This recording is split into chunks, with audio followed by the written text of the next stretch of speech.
Buen día para todos, gran gusto en saludarlos. Comienza ONASPU TV, un programa, como ustedes saben, los domingos de 9:30 a 10, llegando a cada rincón del país, con la opinión de la ONASPU, con la voz de primera mano, para lograr, entre otras cosas, como siempre decimos, ¿no?, lo más anhelado, la calidad de vida, la mejora de calidad de vida de los adultos mayores. En eso ha estado la ONASPU y estará siempre. Y como todos los domingos, es un placer estar recibiendo a Daniel Baldassari, secretario general de la ONASPU. Ahora de camisa, más distendido, pero el tiempo ha cambiado, hasta hace mucho más. La temperatura va subiendo a poquito. Va subiendo, aunque tiene cambios. Hay días Qué increíble, está ¿no? fresco. Sí. Sí, efectivamente. Bueno, buenos días a todos los televidentes. Acá estamos en esta mejor sintonía por el tiempo, más distendidos, porque ya la situación de la que veníamos, de trabajo, de meses, Claro. Luego que superamos un poco la pandemia, que bueno, recordar brevemente, ¿no? Hicimos al final, tomamos el criterio de hacer la elección para elegir los candidatos. Se presentaron 15 candidatos, presentados por otras tantas asociaciones. Participaron el 97% de las asociaciones habilitadas para votar participaron. 15 presentaron candidatos, se votaron los 6 candidatos. Luego vino la dificultad aquella que el directorio actual del BPS, para confeccionar el padrón electoral, no utilizó los mismos criterios que la vez anterior. Por lo tanto, hubieron personas que reciben pensiones por distintos aspectos, por distintos beneficios, que no fueron pasados para la Corte Electoral para integrar el padrón electoral. Y surgió incluso la inhabilitación del propio Sisto Amaro, que era quien encabezaba la lista, por esa confusión que hubo de que, en lugar de que él figura, naturalmente, al ser un director que va a trabajar diariamente, figura como trabajador en la actividad, y la jubilación queda suspendida. Pero digo, él está jubilado de hace muchísimos años. Hicimos aquel reclamo que todos recuerdan y que se le devolvió el derecho, pero no a Paula Laborde, que fue una compañera electa, pero que luego, como era jubilada por una de las jubilaciones, en este caso por la PER, que habían sido otorgadas de esa manera extraordinaria, que anteriormente se tomó en cuenta y esta vez no. Hay que notarlo, porque eso es una situación que el derecho, darlo una vez y después restringirlo, genera una cantidad de dificultades y cosas que no deberían pasar, y que en su momento lo marcamos, y que ahora, a la hora de hacer un balance, que tiene que ser un proceso de consideración, como lo hicimos el martes pasado en el Consejo Directivo Nacional de ONASPU, un balance de lo que fue la elección, en estas condiciones tan particulares, donde hacía 20 meses que estábamos con la pandemia y todo lo que ello significó. A veces nos olvidamos. Hubo una época que se cesó el transporte de pasajeros. Es cierto. Solamente aquello que estaba relacionado con la vida de las personas, por la pandemia y por elementos básicos, fundamentales para la alimentación y demás. No había transporte interdepartamental y estábamos encerrados en nuestras casas, y todo eso fue un problema que afectó mucho y que no ha transcurrido el tiempo, ni siquiera el tiempo, para empezar a recuperar esa situación de lo que pasó. Y eso afectó el funcionamiento, porque no olvidemos que la primera etapa, las personas mayores eran las más afectadas por la pandemia. Entonces, se hizo la elección. Luego de eso fue un éxito, la cantidad de asociaciones que participaron, la cantidad de candidatos que se presentaron, y la elección de la lista encabezada por Sisto Amaro y demás compañeras y compañeros, que fue la que ONASPO, con el número 1 como siempre, concurrió a la elección que se realizó el 28 de noviembre, una elección que tuvo, digamos, un proceso corto, que fue acertado el concurrir a visitar la asociación a todo el país, reunirnos con ellos, escuchar a los compañeros, presentar los candidatos, hacerlos conocer a aquellos que no lo eran, no el caso de Sisto Amaro, pero de repente otros compañeros claro, que no eran tan conocidos en todos los departamentos, la reunión con las asociaciones, todo eso que permitió, digamos, ir quemando esa etapa de menor a mayor, en cuanto a ir tomando contacto con quienes, informando con quienes, con los jubilados y los pensionistas, a los cuales estaba dirigida esta elección en lo que tenía que ver con la ANAP. También estaba la elección de los representantes de los trabajadores en actividad y de los empleadores. Es decir, eso fue la reafirmación. Luego vino todo un proceso de visita, de entrevista, de concurrencia, de charla, de explicación. Apareció luego la duda por parte, nosotros entendemos, desafortunada duda tirada sobre la elección, sobre el voto obligatorio que tanto molestaba, y que todo eso, sin embargo, luego de transcurridos los hechos, nosotros decimos que eso fue una medida desacertada, porque fue en la dirección de apostar a decirle a la gente no vayan a votar. Claro. ¿No? El mensaje era eso. Entonces, luego se hizo la elección y la elección determinó que el 77% del padrón electoral total de los 3 órdenes fue a votar. En el caso de los jubilados y los pensionistas, a pesar de no estar, que un 37% de los habilitados para votar son personas mayores de 75 años, sin embargo, los que fueron a votar fue el 58%, lo cual es una importante participación si tenemos en cuenta la campaña, en que se le decía no vaya a votar, para qué va a ir. En los hechos eso fue lo que ocurrió.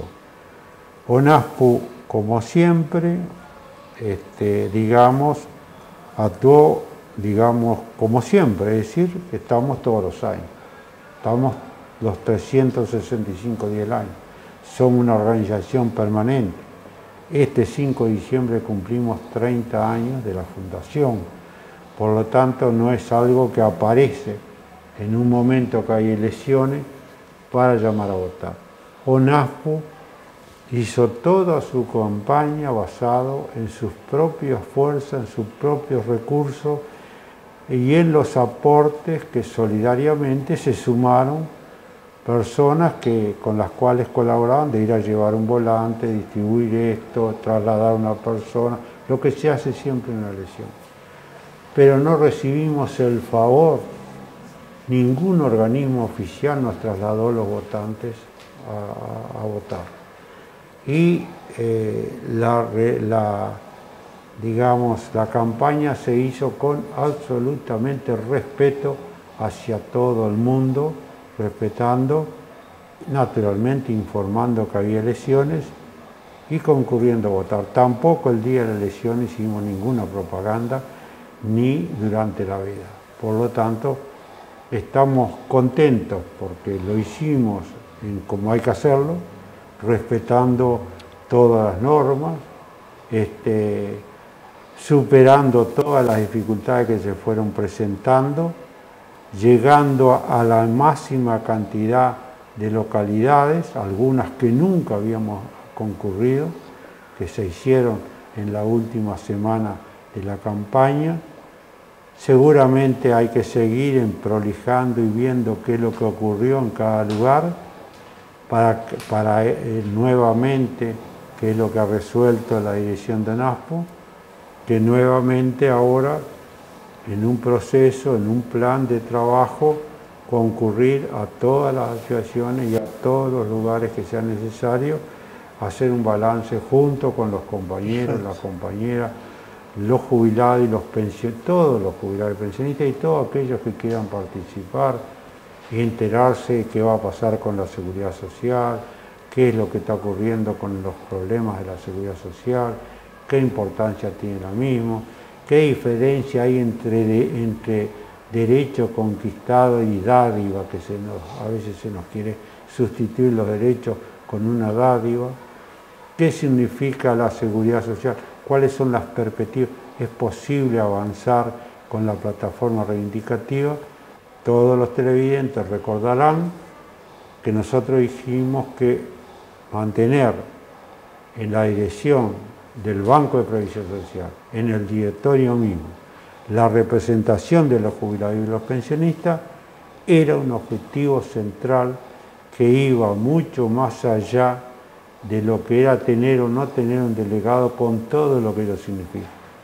Era ver si ONASPO, por medio de estas dificultades generadas por la pandemia, generadas por una serie de hechos que afectaron la vida de las asociaciones de jubilados y pensionistas, donde hubieron programas que cesaron de prestarse y se concentraron solo en la atención de la pandemia, que hubieron cosas como lo que tiene que ver con el plan Ibirapitá, que tiene que ver con la Operación Milagro, que tiene que ver con la necesidad de seguir avanzando con el plan de cuidado, que se quedaron paralizados. Y eso ha tenido sus repercusiones sobre las personas, naturalmente, que no han recibido esas cosas. Porque incluso nosotros podemos ver de que en el plan Ibirapitá, por ejemplo, para mandar a arreglar una tablet, había que pagar 500 pesos por correo. Bueno, y ahora hay unas nuevas normas que tendremos que seguir hablando, pero lo importante es ver de que la plataforma reivindicativa de la lista que presentamos junto con los candidatos a la instancia electoral es la plataforma reivindicativa resuelta por los congresos de ONASPO, resuelta por ONASPO, es decir, de tal manera que toma aquellos temas que son fundamentales para los jubilados y los pensionistas. Bueno, por todas esas razones, porque es confirmar un criterio de gestión del Banco de Previsión Social, que es confirmar que los jubilados y los pensionistas tienen su representante en el directorio del BPS, es decir, esta elección estaba todo eso en juego y todo eso fue resuelto favorablemente con una muy buena votación medido en las condiciones que la misma se ha dado y las dificultades que hubo que vencer y que por lo tanto nosotros estamos muy agradecidos y le queremos agradecer en primer lugar a todos los jubilados y pensionistas, a todos los amigos, a las asociaciones, a todos aquellos que nos dieron una mano para llevar un votante, para alcanzar una lista, una propaganda, para todos aquellos que repartieron un volante, para todos aquellos que nos avisaron de que en el cuarto secreto no había lista de la 1, para todos los que se pusieron en la actitud de valorar la importancia de un acto democrático como el que vivimos el 28 de noviembre y que con el esfuerzo de todos se pudo consagrar, resolver y mantener la representación de ONASPO en el directorio del BPS. Hacemos una pausa, Daniel. A la vuelta, desafíos, ¿no? Se viene, hay un montón de temas que quedan pendientes, Daniel. La reforma, tú decías recién también, sí, va a ser una de ellas, pero te propongo esta pausa y en instante seguimos compartiendo ONASPO TV aquí en la red. 3 cosas que debes saber sobre el coronavirus COVID-19. Los síntomas principales son goteo nasal, tos seca, fiebre y dificultad para respirar. Si los detectás, consulta al médico a domicilio. Si tenés más de 60 años, sos diabético, hipertenso o tenés una cardiopatía, estás en riesgo de enfermarte más gravemente. Extrema las precauciones. Cumplir con las acciones preventivas y no exponer a los demás es la principal forma de cuidarnos entre todos. Más información en plancoronavirus.uy o por el 0800 19 19. Plan Nacional Coronavirus, Ministerio de Salud Pública. Segunda parte de ONASPU TV a través de la red, y antes de la pausa, Daniel, hablábamos de los desafíos, ¿no? ¿Cuántas cosas se esperan todavía o esperan resolución? Yo me acordaba el otro día de vos porque una señora nos preguntaba por la vivienda, ¿no? Y es uno de los grandes temas, ¿no? Como el de la salud, hoy hablamos del Premio Capital, pero la vivienda, Daniel, el techo sigue siendo algo muy importante. ¿Se ha construido en estos últimos tiempos, Daniel, o lo que se inauguró fueron de construcciones hechas ya hace unos años? No, son lo inaugurado tanto en Montevideo, en Rosario, en 33. Y acá en La Aguada también sí, hubo, ¿no? en La Aguada. Todo eso en Pando, la semana pasada. Todo eso eran viviendas que estaban proyectadas y que fueron construidas ya hace un tiempo y que ahora estaban a la espera de su adjudicación. Nosotros ya habíamos reclamado que se procediera de esa manera y bueno, es una buena noticia que se hayan distribuido esas viviendas que estaban en condiciones de ser distribuidas porque eran nuevas, terminadas. Lo que estamos muy preocupados, por supuesto, es que no hay una propuesta de un plan para construir viviendas. Es decir, un plan donde se diga, bueno, se va a construir tantas viviendas. Hasta ahora lo que hemos escuchado son generalidades. Lo que hemos escuchado son opiniones, por ejemplo, decir, bueno, en lugar de hacer un grupo de viviendas de todos jubilados, lo que se va a hacer es en un edificio adjudicar un número de apartamentos, 4, 5, 6. Nosotros creemos que eso es algo complejo, hacerlo de esa manera, sin un estudio, porque quizás hay quien puede vivir bien con los niños, a veces chicos. Exacto. Y cuál puede ser que no se adapte y que eso se transforme en un problema. Tal cual. Por lo tanto, son temas delicados. Se habló de casas de madera también, ¿no? Sí, se ha hablado de casas de madera. Las casas de madera en el país no hay una gran experiencia. Las experiencias que se han hecho no son muy alentadoras. No tenemos la madera que se utiliza en otros países para hacer la vivienda de madera. Llevan un mantenimiento muy importante las casas de madera. Y además hay otra cosa, acá no tenemos esa madera que se requiere, que es la adecuada para hacer vivienda. Además el peligro también, ¿no? El peligro que genera la madera, ¿no? Porque claro, un fuego o algo es muy vulnerable. Sí. Pero además de eso, hay una realidad. Acá lo que nosotros tenemos es otra cosa, no es madera. Lo que acá tenemos es hornos de ladrillo. Claro.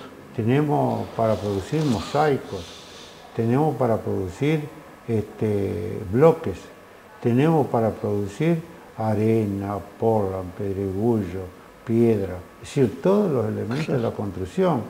Quizás hay que traer cosas, algún insumo de esos más modernos, que acá no se fabrican, pero tenemos una base de material muy importante para utilizar.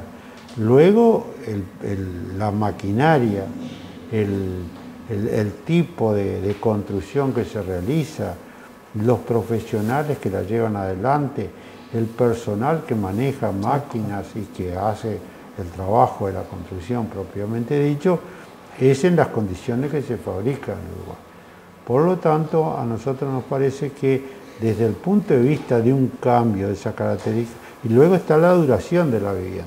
También. Una vivienda de material del que se produce en el país dura muchos años, ¿no? Digo, están los hijos, después están los padres, después vienen los hijos, después vienen, ¿no? Los hijos de los hijos, y muchas veces una parte de ellos siguen viviendo en el mismo lugar. Claro. Por lo tanto, o aunque se muden, digamos, se adecuan esas casas a las nuevas requerimientos y ya hay una inversión realizada. que no es solamente la construcción, porque la electricidad, sanitaria, la sanitaria, claro. Es el gas, en fin, bueno, actualmente ya como una cuestión incorporada que son las instalaciones de lo que tiene que ver con las comunicaciones, en fin, digo, hay toda una cantidad de cosas que nos parece que no estaríamos haciendo algo más duradero. Lo que hay que hacer, nos parece a nosotros, es construir las viviendas necesarias en base a un gran esfuerzo que tiene que hacer el país para que todos aquellos que necesitan la vivienda, en el caso de los jubilados, claro, que tienen que ser adecuadas a las necesidades de un sector, que la tendencia de la sociedad es a una mayor expectativa de vida y que eso hace que muchas personas cuando se jubilan tienen unas condiciones que le permiten autovalerse, que luego de pasado un determinado periodo de tiempo empiezan a tener alguna dificultad y que las construcciones tienen que empezar a haber construcciones para personas mayores que tenga determinadas posibilidades y facilidades para recibir los servicios para poder autovalerse. Es decir, que aunque viva solo, tenga tal servicio de ayuda que pueda hacer. ¿Eso es posible? Es posible. ¿Es algo costoso? Es algo costoso, pero es para las personas. Tenemos, por otra parte, a nivel de los trabajadores en actividad, que la mujer se ha incorporado masivamente al trabajo y que hay una demanda de parte del sector y de toda la sociedad que se atienda a las necesidades para que los hijos puedan, digamos, criarse, puedan atenderse de una manera adecuada, y por eso es que el sistema de cuidado es para el conjunto de la sociedad, no es solamente para un sector, y que ahí hay que hacer un esfuerzo muy grande. Es un esfuerzo grande y necesario. La vivienda es parte de lo básico, fundamental, de un derecho humano que tiene que tener todas las personas. Tocaba el sistema de cuidado de ayer y hace unos días nos enteramos de que una persona, una mujer, por ahí se acercó cerca del Banco de Previsión Social, ofreció servicios de acompañante, de enfermería. Una persona adulta mayor accedió a eso. ¿En qué terminó? Esta persona ahora está en fiscalía, provocó, bueno, que le robara al jubilado. Esas cosas que un sistema de cuidado bien hecho no tiene por qué ese jubilado hacerle caso a alguien que viene de afuera, que no conoce, claro, que le ofrezca servicios, ¿no? Sí, claro, son los miles de detalles que esas cosas que son tan así, tan irregulares, porque también tiene que estar suficientemente documentada para dar ese tipo de servicio.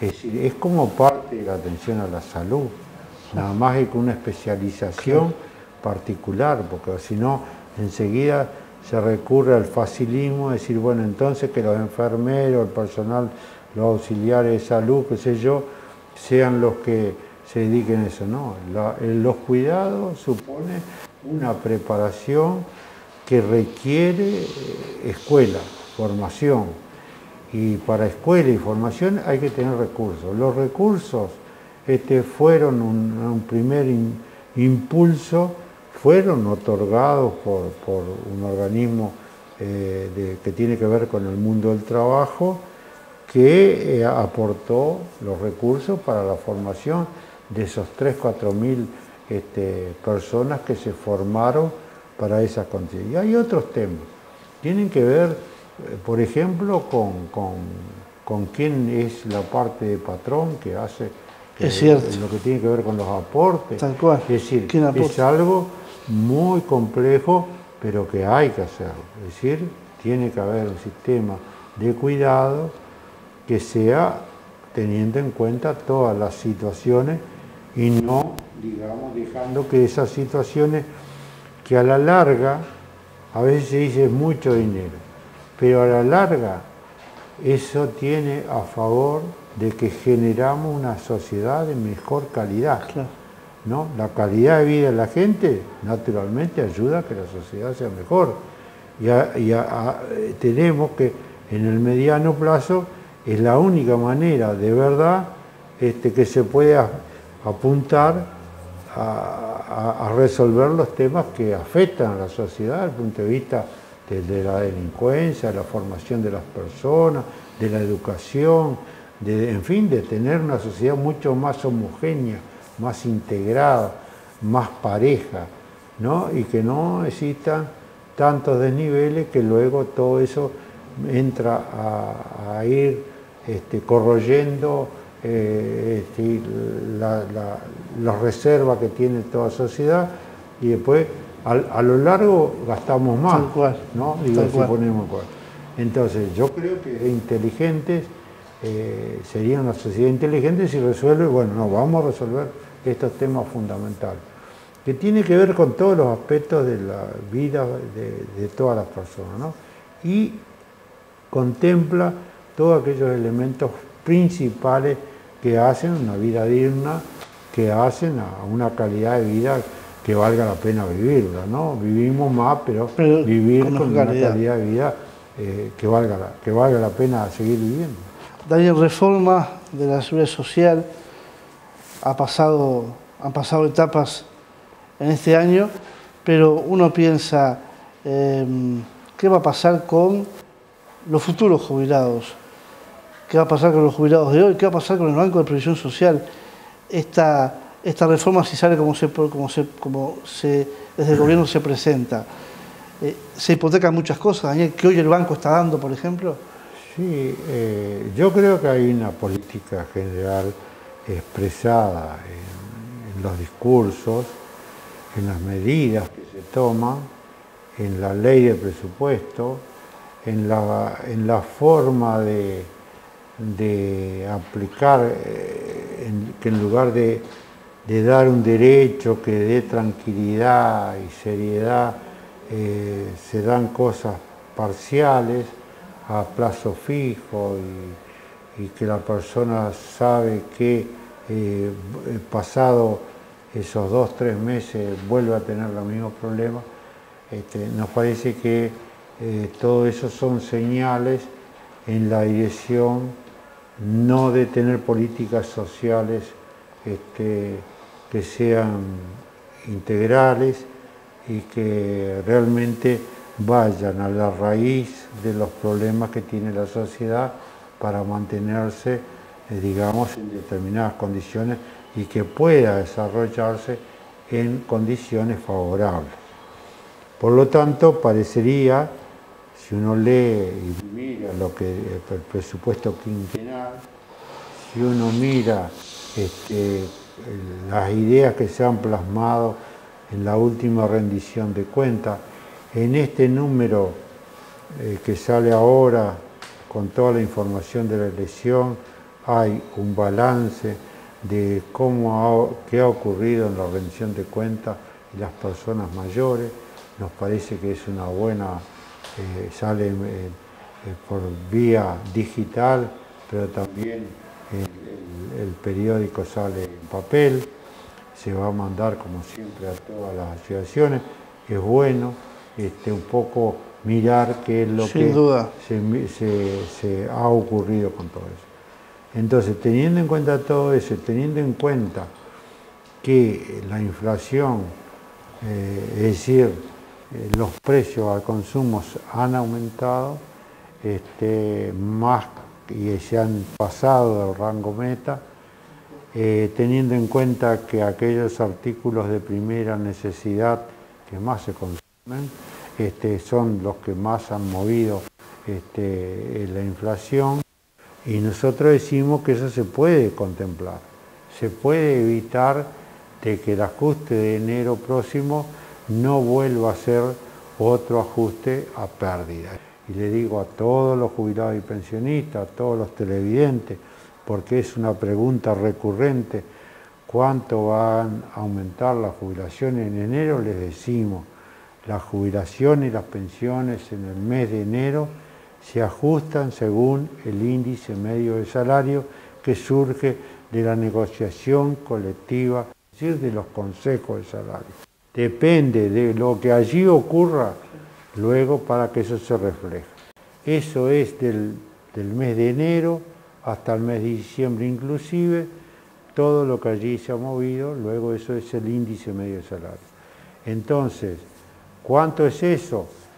Naturalmente, con el mes de enero nunca se paga todo lo que significa el ajuste, porque se toman los meses que ya se conoce cuánto ha sido la modificación en los consejos de salario.